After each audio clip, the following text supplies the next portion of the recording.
بسم الله الرحمن الرحيم.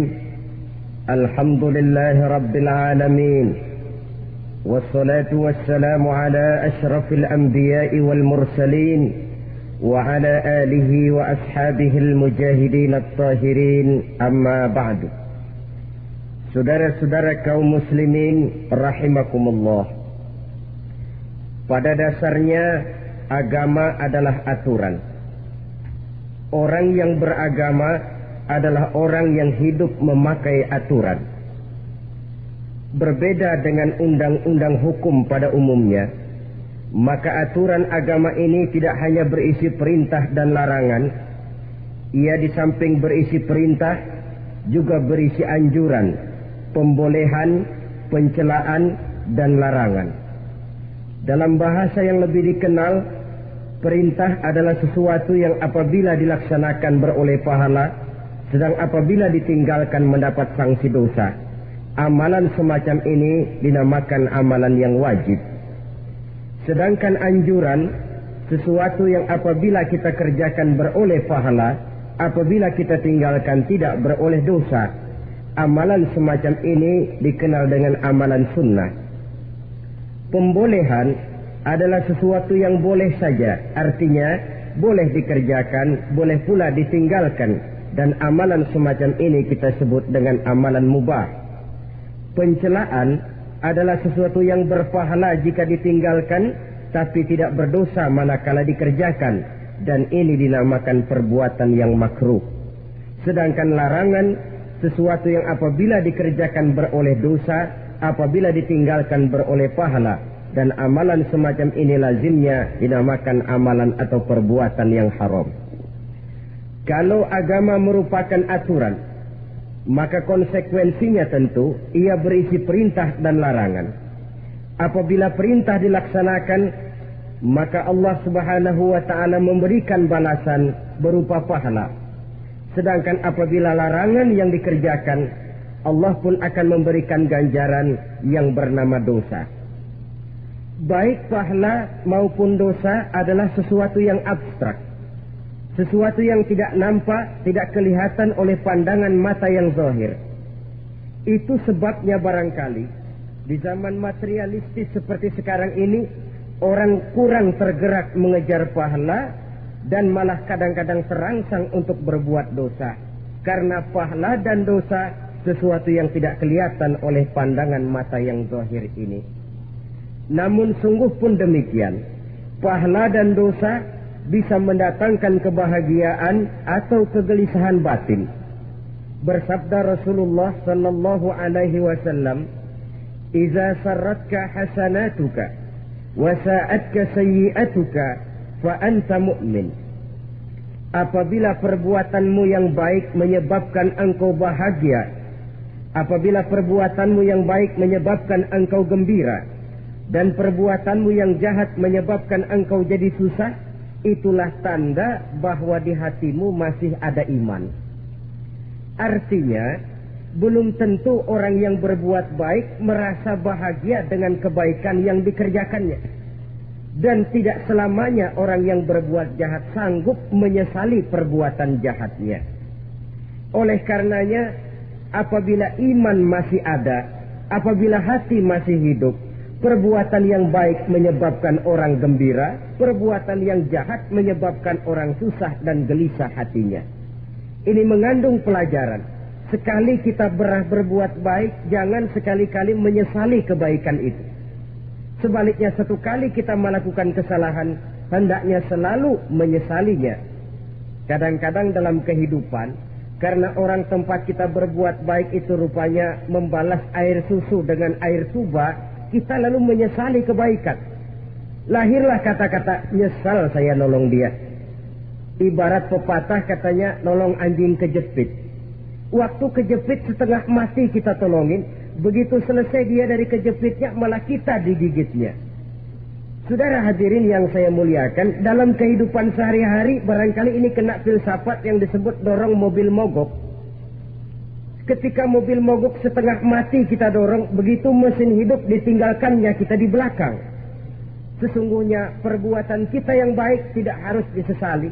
Karena disesali atau tidak, toh perbuatan itu sudah kita lakukan. Dan penyesalan atas segala kebaikan hanya akan mengurangi nilai pahala kebaikan itu sendiri. Berbahagialah apabila berbuat baik, walaupun orang yang kita melakukan kebaikan membalasnya dengan kejahatan. Menyesalah apabila berbuat kesalahan, apabila melakukan dosa, karena itu pertanda nilai iman yang masih hidup dalam jiwa kita. Saudara-saudara kaum muslimin yang berbahagia, jadi sungguh pun pahala dan dosa sesuatu yang abstrak, efeknya jelas dia mendatangkan kebahagiaan atau membawa kepada kegelisahan batin di dalam kehidupan manusia. Orang di zaman materialis kurang terangsang berbuat pahala dan terdorong melakukan dosa. Kenapa? Karena pahala tidak kelihatan, dosa tidak nampak. Kalau pahala kelihatan, barangkali nggak kuat kita mikul pahala. Kalau dosa benjol, umpama tiap bikin dosa palanya benjol, barangkali sudah nggak karu-karuan kepala kita. Baik pahala, baik dosa, sesuatu yang tidak nampak oleh pandangan mata zahir, tapi yang punya efek dalam kehidupan ini. Orang yang banyak pahalanya dengan orang yang banyak dosanya, kalau dia berjalan barangkali sulit kita membedakan. Tapi efeknya dalam kehidupan ini jelas adanya. Sesuatu yang bernama pahala kita perlukan, karena hidup tidak berhenti hingga di sini. Sesuatu yang bernama dosa harus kita hindarkan, karena ada kelanjutan sesudah hidup yang sekarang ini, kehidupan dari satu pertanggungan jawab. Itu sebabnya Imam Ghazali dalam bahasa yang indah sekali berpesan, "Jadidi safinah fa innal bahra amir, wa khuziz zat fa inna safara ba'id." Perbarui selalu kapalmu, rawat, jaga baik-baik, dandani kapalmu, fa innal bahra amir, karena sesungguhnya lautan ini sangat dalam. Satu bahasa yang indah dari tamsil terhadap kehidupan. Perbaiki kapalmu karena lautan ini sangat dalam. Artinya, jaga baik-baik hatimu. Pelihara iman dan keyakinanmu. Karena hidup ini bagaikan gelombang lautan. Tempo-tempo air tenang, tempo-tempo ombak menggila dan menggunung.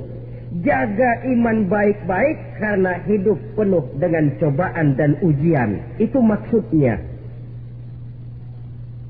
Wa khuzizat fa inna safara ba'id, dan bawa bekal yang banyak karena perjalanan hidup ini sangat panjang. Perjalanan ini sangat jauh. Kita kalau pergi keluar kota tentu saja membawa bekal. Makin jauh kota yang akan kita tuju, makin banyak bekal yang harus kita bawa. Alangkah sengsaranya manusia apabila dia akan pergi ke satu kota yang jauh, modalnya cuma nekat. Bagaimana nanti di sana sajalah. Tidak membawa bekal sebagaimana yang sewajarnya. Hal yang semacam ini senangnya sih belum tentu, keblangsak dan susahnya sudah kebayang. Itu dalam kehidupan di dunia ini. Bagaimana kalau sudah bicara tentang kehidupan yang akan datang? Karena sesungguhnya hidup ini merupakan satu perjalanan yang sangat panjang. Sejak kita tinggal di alam arwah, pada saat jasad belum lagi diciptakan Allah, ruh sudah diciptakannya lebih dahulu. Sampai kemudian kita pindah ke alam rahim, alam kandungan ibu. Untuk kemudian berpindah kepada kehidupan dunia. Dari dunia ini kita pindah ke alam barzakh. Di sana tinggal kita 100 tahun mungkin, 100.000 tahun mungkin, 1.000.000 tahun mungkin, menunggu saat datangnya kiamat. Lalu dari alam barzakh pindah kita ke alam akhirat. Satu perjalanan yang sangat panjang. Alangkah malangnya, alangkah sengsaranya jika tahu kita begitu panjangnya perjalanan hidup ini, tidak ada bekal yang kita bawa. Artinya kesengsaraan, kesulitan yang bertali-tali sudah jelas akan menimpa kita. Kalau pergi kita keluar kota membawa bekal uang, membawa bekal makanan, apa bekal yang mesti kita bawa apabila kita kembali ke alam barzakh, kembali ke alam kubur, berkumpul di padang mahsyar di akhirat nanti?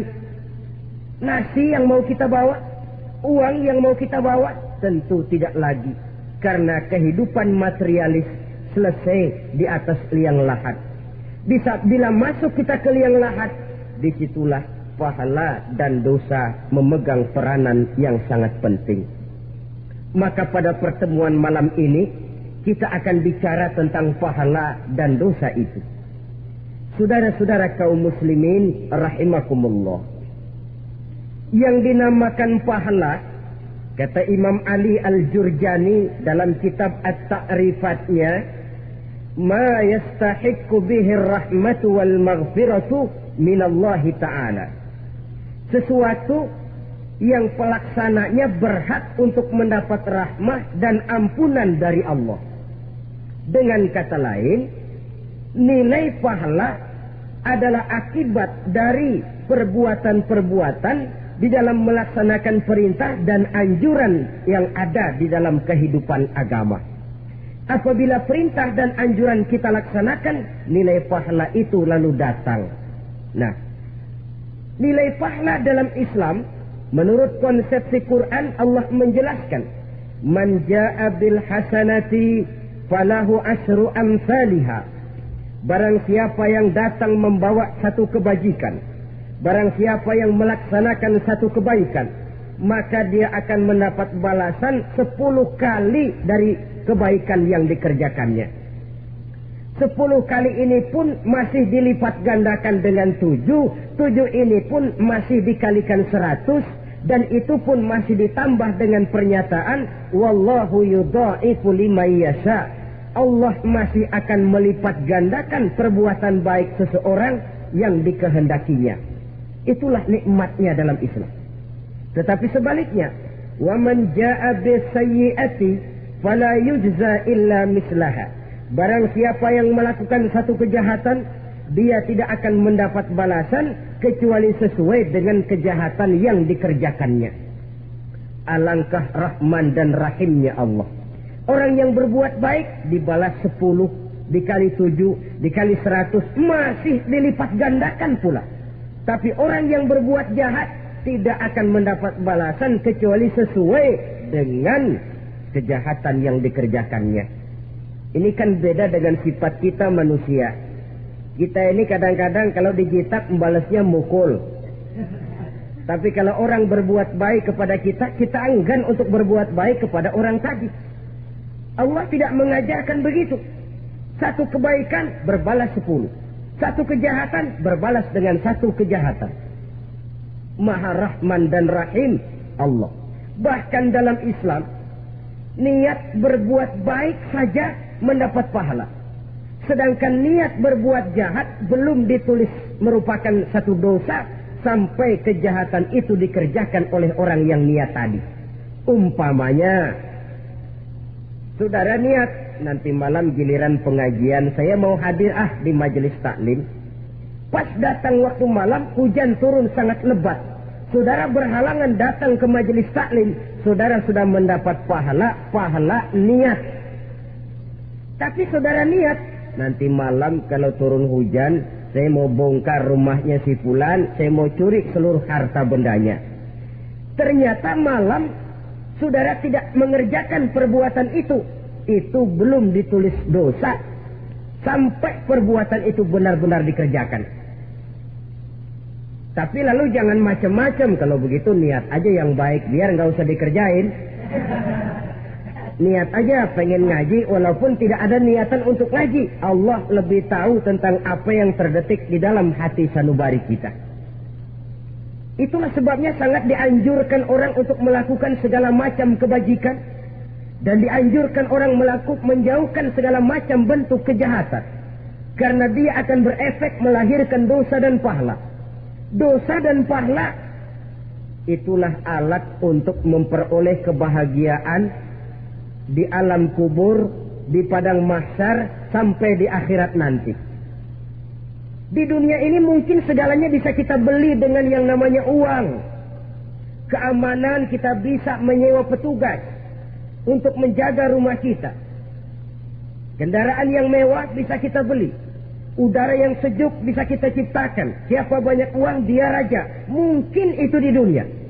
Tapi bisa apa uang kalau kita sudah masuk ke alam kubur? Bisakah munkar nakir kita sogok? Udah karkir, jangan nanya nih, cepet.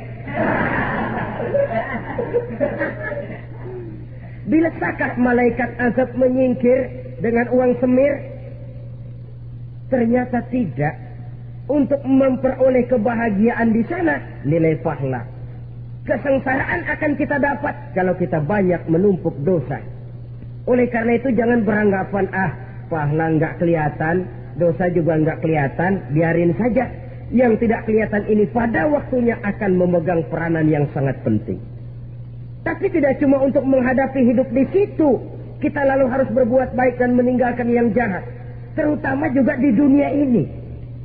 Toh pepatah bilang gajah mati meninggalkan gading, harimau mati meninggalkan belang. Apa yang akan kita tinggalkan setelah kita mati? Kita ingin jasad kita boleh hancur terkubur tanah, tapi nama kita ingin hidup terus, dikenang orang 100, 1000, bahkan 1.000.000 tahun yang akan datang. Ditulis orang dengan tinta emas dalam sejarah, tercatat kita sebagai orang baik-baik.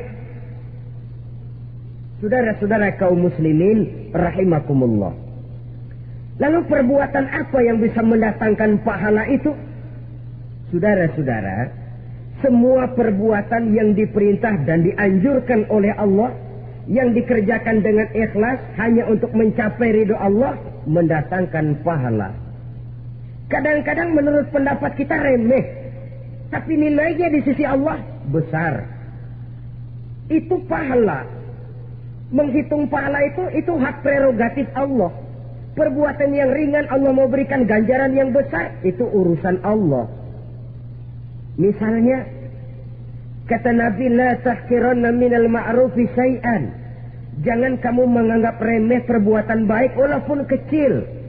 Jangan merasa sulit melakukan perbuatan yang mengandung pahala.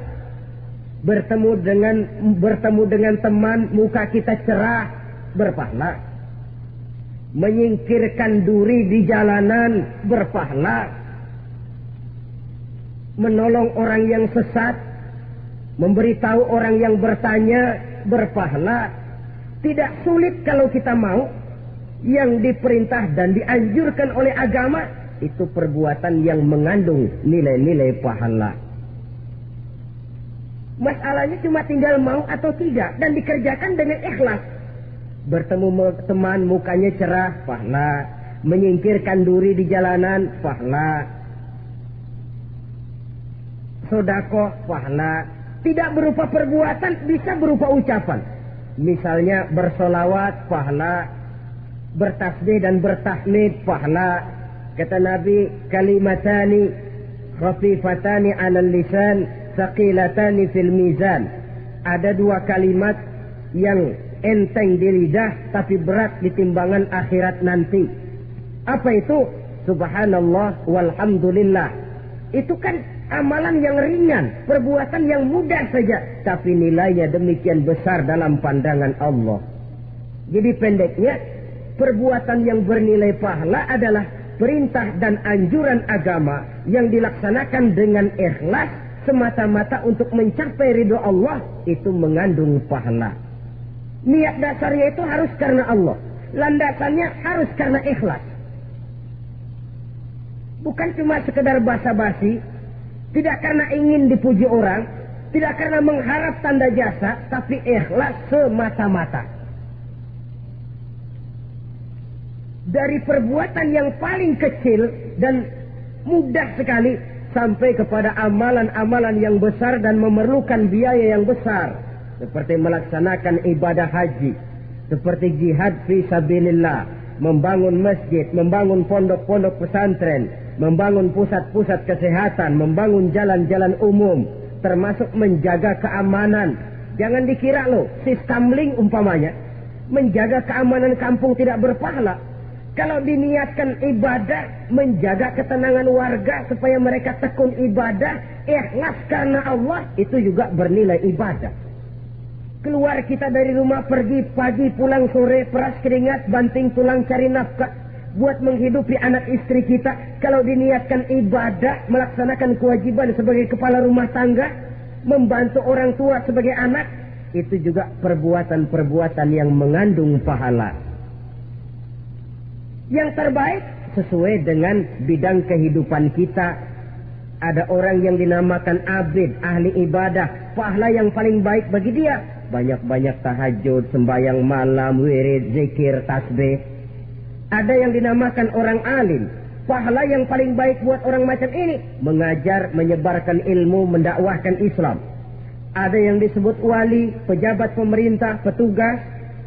Amalan pahala yang paling baik buat orang semacam ini melayani masyarakat, bekerja di bidangnya sesuai dengan profesinya. Saudara hadirin yang saya hormati, jadi dengan demikian perbuatan-perbuatan yang mengandung nilai-nilai pahala ini bisa perbuatan yang menurut kita kecil namun punya nilai besar. Apalagi perbuatan besar dengan biaya yang besar, tentu makin besar juga pahala yang disediakan oleh Allah Subhanahu wa ta'ala. Oleh karenanya, kalau kita bercermin dari ayat Quran, hidup ini kesempatan untuk berbuat baik. Huwallazi khalaqal mauta wal hayata liyabluwakum ayyukum ahsanu amala. Dialah Allah Tuhan yang telah memberikan hidup dan mati kepadamu untuk menguji kamu, siapa di antara kamu yang paling baik amal perbuatannya. Jadi tidak saya rinci, tapi cukuplah satu penjelasan global. Perbuatan yang berpahala adalah perbuatan melaksanakan perintah Allah atau anjuran Allah dengan dasar ikhlas, dengan tujuan untuk mencapai ridho Allah semata-mata. Lalu apa perbuatan yang mengakibatkan dosa itu? Saudara-saudara, dosa lahir akibat melakukan larangan Allah atau mengerjakan yang dicelaknya. Nah, para ulama ada yang membagi dosa itu menjadi dua bagian. Ada dosa-dosa kecil, ada dosa-dosa besar. Tetapi sebenarnya ditinjau dari segi hakikatnya, kalau sudah melakukan satu kesalahan yang mengakibatkan dosa, jangan dilihat besar dan kecilnya, tapi kepada siapa dosa itu kita kerjakan.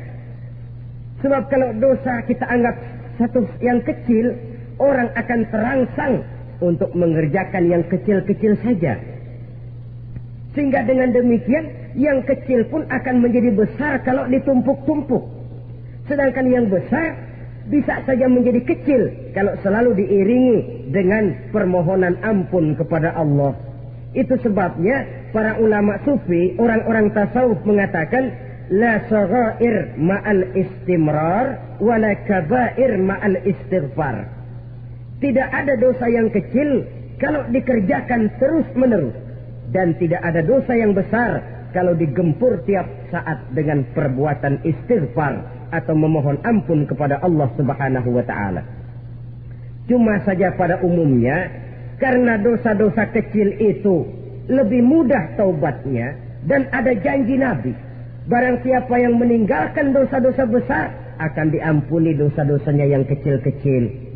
Oleh karena itu, pada kesempatan ini kita akan juga bicarakan apa saja yang termasuk klasifikasi dosa-dosa besar, dengan harapan kita bisa menjaga diri, menyelamatkan diri, jangan sampai terjatuh ke dalam dosa-dosa yang besar tadi.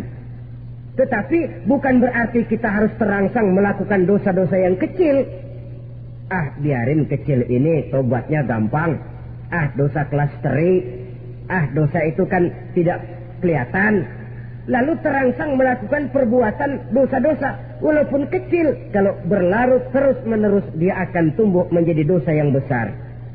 Oleh karenanya jangan sampai mengundang pengertian kalau kita membicarakan dosa-dosa yang besar lalu terangsang melakukan dosa-dosa yang kecil, karena bagaimanapun juga dosa kecil dan dosa besar sama dalam arti kepada Allah kita melakukan kesalahan. Dan dosa yang kecil pun kalau bertumpuk, dia akan menjadi banyak. Saudara-saudara kaum muslimin rahimakumullah, ada beberapa jenis dosa-dosa besar. Jenis yang pertama, asyirku billah, syirik atau menyekutukan Allah. Dari sekian deretan dosa-dosa besar, Syirik ini merupakan bapak moyangnya dosa. Dedengkotnya dosa itu syirik, menyekutukan Allah. Bahkan dosa yang lain Allah masih mau mengampuni. Tapi kalau sudah syirik, menyekutukan Allah, itu sudah satu dosa yang tidak berampun sama sekali. Oleh karena itu tepat pesan Imam Ghazali tadi. Jadi di safinah fa innal bahra amin. Jaga iman, pelihara akidah, dandani kapal. Karena hidup ini gelombang lautan sangat dalam, hidup banyak cobaan. Di dalam hidup di zaman sekarang ini, saudara bisa perhatikan. Di mana tensi ekonomi tinggi, lapangan kerja sulit, persaingan hidup makin tajam, sifat egois dan individualis tumbuh di mana-mana. Rasa solidaritas sosial menurun, sifat gotong royong musnah. Orang mudah potong kompas, potong jalan. Ingin cepat kaya, ingin cepat naik pangkat, ingin dapat kedudukan. Kadang-kadang akidah pun terjual, akidah pun musnah. Jatuh ke jurang syirik pun tidak jadi soal. Itu yang kita khawatirkan.